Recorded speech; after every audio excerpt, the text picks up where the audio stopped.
नमस्कार। आज के वीडियो में आपका बहुत बहुत स्वागत है। आज के वीडियो में जानेंगे कि समूह कार्यवाही का रजिस्टर किस प्रकार लिखें। वैसे तो अधिकांश समूह को ब्लॉक से विभागीय दफ्तर के द्वारा समूह कार्य पुस्तिका प्रदान की जाती है, जिसमें समूह की कार्यवाही लिखना आसान रहता है। लेकिन मुश्किल तब होती है जब आपके समूह को समूह कार्य पुस्तिका नहीं मिल पाती है। जानकारी के अभाव में आपको रजिस्टर मेंटेन करना मुश्किल और असुविधाजनक हो जाता है। तो चलिए जानते हैं कि खुद से कार्य पुस्तिका किस प्रकार लिखें। तो शुरू करते हैं आज का वीडियो। जिन समूहों का गठन अभी जल्दी हुआ है, उन समूह के पदाधिकारियों को कार्य पुस्तिका लिखने में ये वीडियो काफ़ी मदद करेगा। वैसे तो आपको ब्लॉक से कार्य अनुसार अलग अलग रजिस्टर मिलते हैं, लेकिन हम आपको एक ही रजिस्टर में समूह के संचालन की संपूर्ण कार्रवाई लिखना बताएंगे। सबसे पहले आपको एक इस तरीके से रजिस्टर लेना है। अभी आपको स्क्रीन पर एक पर्ची दिख रही होगी, वो पर्ची आपको यहाँ पर चिपका देना है, जिससे क्या होगा, आपका रजिस्टर अच्छा दिखेगा। तो अब हम आगे बताते हैं क्या करना है आपको। आपको अपने पहले पृष्ठ पर समूह की प्रार्थना लिख लेनी है। जब भी आप बैठक करें तो समूह की प्रार्थना का गायन जरूर करें। जब आप भगवान का नाम लेते हैं तो एक विश्वास बनता है किसी काम को करने के लिए। तो पहले प्रश्न में आप यहाँ पर समूह की प्रार्थना लिखते हैं। फिर अगले प्रश्न में यहाँ पर अपने जो समूह के 5 सूत्र होते हैं वो लिखने हैं। समूह के 5 सूत्र क्या हैं?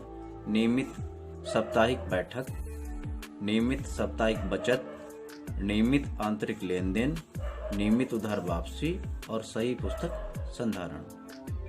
अब क्या लिखना है आपको अगले पृष्ठ पर?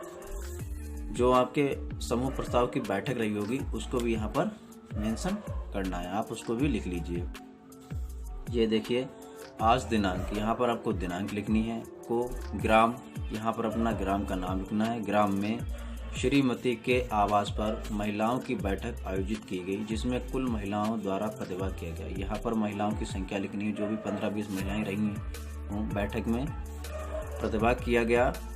और श्रीमती द्वारा प्रस्ताव रखा गया, तो यहाँ पर जो भी दीदी ने प्रस्ताव रखा उनका नाम यहाँ पर मेंशन कर लेना है कि ग्राम महिलाओं का एक समूह बनाया जाए, जिससे महिलाओं को समाज में सम्मान मिल सके और वे आत्मनिर्भर बन सकें। सर्वसम्मति से महिलाओं का समूह, जो भी तैयार हुई हों महिलाएं समूह गठन करने के लिए 10, 12, 13, 14 जो भी हो, तो वो संख्या यहाँ पर लिख लेनी है। महिलाओं का समूह बनाया गया, जिसका नाम यहाँ पर नाम लिख देना है। आपको स्वयं सहायता समूह रखा गया। साथ ही आपको जो भी अध्यक्ष, कोषाध्यक्ष और सचिव चुना गया हो उनके यहाँ पर नाम लिख देने हैं। साथ ही श्रीमती बाई साहब को अध्यक्ष, श्रीमती बाई साहब को कोषाध्यक्ष, श्रीमती को सचिव चुना गया। इस तरीके से आप लिख लेंगे। और समूह की सचिव द्वारा प्रस्ताव रखा गया कि समूह की मुहर बनवाकर नज़दीकी बैंक शाखा में समूह का बचत खाता खुलवाया जाए, जिससे सदस्यों की मासिक बचत जमा कराई जा सके। सर्वसम्मति से मासिक बचत, जो भी आप अपने महीने की बचत रखना चाह रही हूँ प्रति सदस्य, जो सबकी सर्वसम्मति से चुनी गई हो राशि, वो यहाँ पर राशि लिखनी है, जो 50 रुपये, 100 रुपये कुछ भी हो सकती है, रुपये प्रति माह प्रति सदस्य स्वीकार की गई। और उसके बाद आपको यहाँ पर हस्ताक्षर समूह सदस्य व पदाधिकारी, तो यहाँ पर सभी पदाधिकारियों के हस्ताक्षर होंगे और बाकी समूह सदस्यों के भी हस्ताक्षर या फिर अंगूठा निशान लिया जाए। अब हम आपको बता देते हैं बैठक कैसे लिखनी है। पहले आपको पहले अपने समूह का नाम, ठीक है, जो भी रहा हो, स्वयं सहायता समूह की सदस्यता सूची, आपके समूह में कितने सदस्य हैं वो यहाँ पर आप लिख लीजिए तो बढ़िया रहेगा।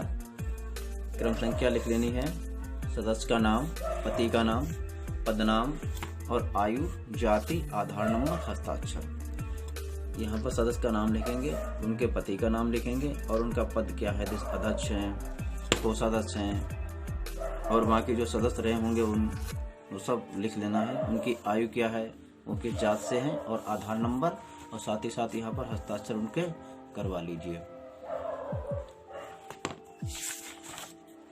अब देखते हैं बैठक कैसे लिखी जाएगी।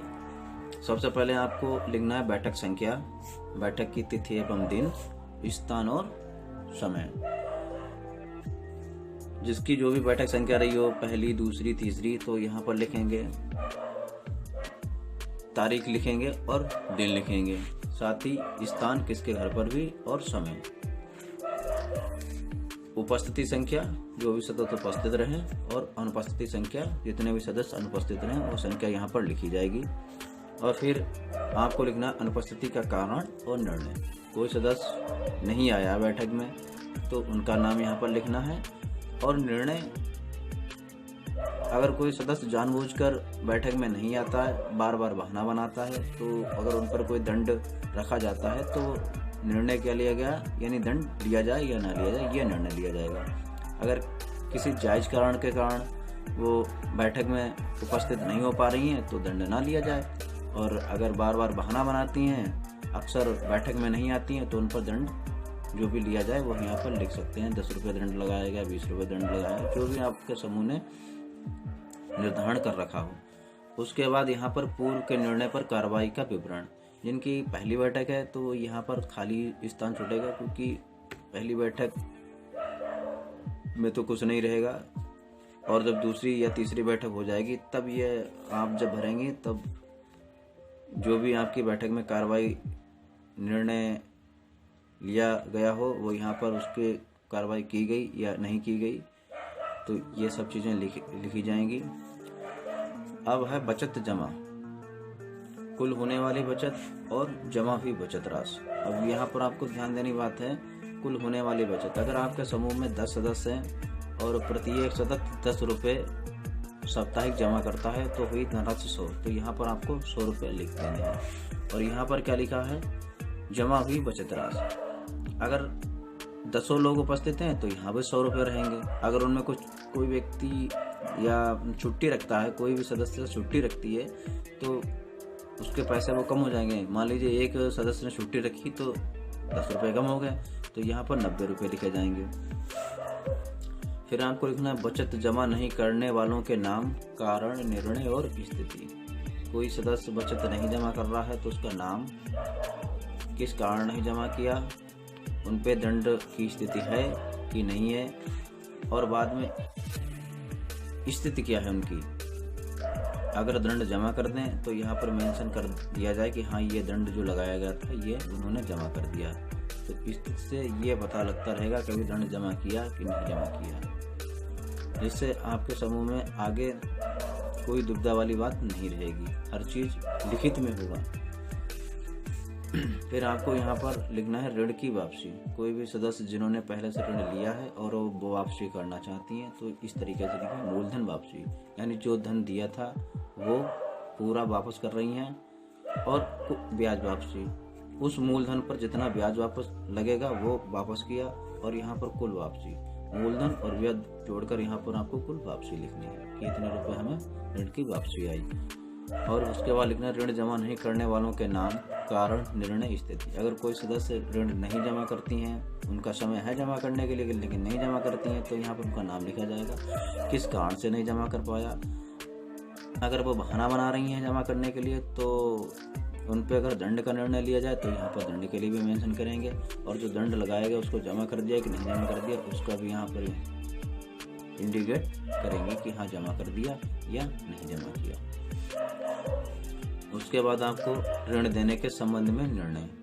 अगर आपके समूह की कोई सदस्य ऋण लेने के लिए प्रस्ताव रखती हैं तो उनका यहाँ पर नाम, किस उद्देश्य से ऋण लेना चाह रही हैं, उन्होंने कितनी धनराशि की मांग की और उन्हें कितनी धनराशि दी गई और वो कितने किस्तों में जमा करेंगे, इस तरीके से आप लिख लीजिए। अब देख लेते हैं संपूर्ण लेन देन का विवरण। यहाँ पर आपको लिखना आज की बचत, पिछली बचत, ऋण जमा, ऋण प्रदान, दंड, कुल बक्से में बचत और बैंक में जमा धनराशि। जिन समूह की पहली बैठक है वो यहाँ पर लिखेंगे आज की बचत, जो भी सदस्यों ने जमा की वो लिखेंगे। 10 सदस्य उपस्थित हैं, समूह के अगर 10 सदस्य हैं तो प्रत्येक ने 10-10 रुपये जमा किए तो 100 रुपये हो गए, वो यहाँ पर लिख देने हैं। पिछली बचत 0 रहेगी, ऋण जमा भी 0 रहेगा, ऋण प्रदान कोई दिया ही नहीं जाएगा, ऋण कोई दंड नहीं लगेगा। कुल बक्से में बचत, यही जो 100 रुपये हैं आज की बचत वो बक्से में चली जाएगी, तो यहाँ पर 100 रुपये आप लिख सकते हैं। और बैंक में जमा धनराशि शून्य रहेगी। अब आपको हम बताना चाहेंगे, अगर आपकी दूसरी बैठक हो रही है तो दूसरी बैठक वाले दिन वो दिखाएंगे आपके आज की बचत 100 रुपये, पिछली बचत क्या थी, क्योंकि पिछली बार भी 100 रुपये जमा हुए थे, वो यहाँ पर लिख देने हैं। ठीक है। अब कुल बक्से में बचत कितनी हो गई, 100 ये और 100 ये, तो यहाँ पर आप 200 रुपये लिख देंगे। अगर कोई किसी प्रकार का दंड किसी दिया वो भी यहाँ पर जोड़ के लिख देंगे। और बैंक में जमा धनराशि 0 रहेगी, तब तक 0 रहेगी जब तक आपके जो भी बैंक में जमा करने योग्य पैसे नहीं हो जाते हैं। जैसे आपके 500 रुपये हो गए तो 500 रुपये जमा कर दिए जाएंगे, जब तो वो बैंक में जमा धनराशि हो जाएगी 500 रुपये। फिर 500 रुपये हुए थे तो फिर बक्से में क्या बचेगा, 0 बचेगा। तो आप वो अपना देख लीजिए, जब आप 1-2 बैठक करेंगी तो आपको ये हिसाब रखना अच्छी तरीके से आ जाएगा। चलिए आगे देखते हैं। यहाँ पर आपको लिखनी है आज की बैठक कार्यवाही। जो भी आपने बैठक की उसमें क्या किसी ने चर्चा की, किसी ने कोई प्रस्ताव रखा, ऋण देने के संबंध में निर्णय लिया गया, तो ये सब यहाँ पर बातें लिखनी है। आपको यहाँ पर जो आपकी बैठक में हुआ बस उसको शब्दों में पिरोना रहेगा। ज़्यादा लंबे शब्दों में लिखकर सिलेक्टिव और कम शब्दों में आप लिख सकती हैं। ये कार्रवाई लिखने के बाद अब आपको इसके साथ ही सभी सदस्यों के नाम, उपस्थिति, बचत और हस्ताक्षर ये भी जरूरी है।